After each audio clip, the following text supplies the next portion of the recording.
ఎడారిలో సెలయేర్లు మే 14. దేవుడు తనతో చెప్పిన ప్రకారము ఆ దినమందే. ఆదికాండము 17వ అధ్యాయము 23వ వచనం. వెంటనే కనుపరిచే విధేయతే విధేయత.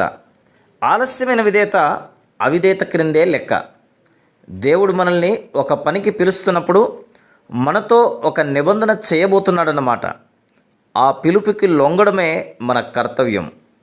ఆ నిబంధన మేరకు మనకు రాబోయే ప్రత్యేకమైన ఆశీర్వాదాలు ఇవ్వడం దేవుని వంతు. విధేయత చూపించే ఒకే ఒక పద్ధతి ఏమిటంటే అబ్రహాములాగా ఆ దినమందే విధేయత చూపించడం.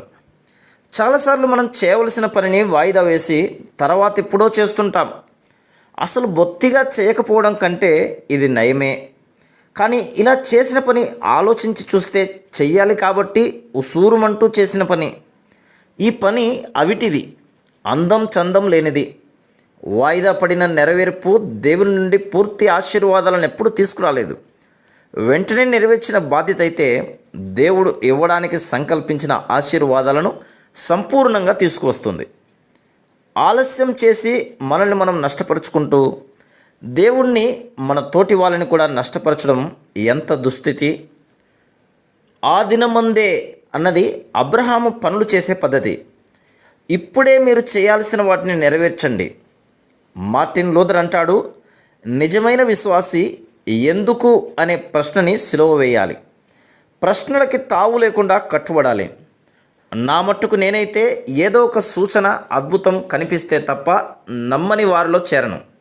సందేహానికి తావు లేకుండా నేను నమ్మకం ఉంచుతాను. ఎదురు చెప్పడం మన పని కాదు. బదులుగా తిరస్కరించడం, తర్కించడం తగదు. దాటరాదు మన అవధి. చావుకైనా తెగించి చేయడమే మన విధి. విధేయత విశ్వాస ఫలం. సహనం ఆ చెట్టుకు పూసిన పూలగుత్తి. Praise the lord.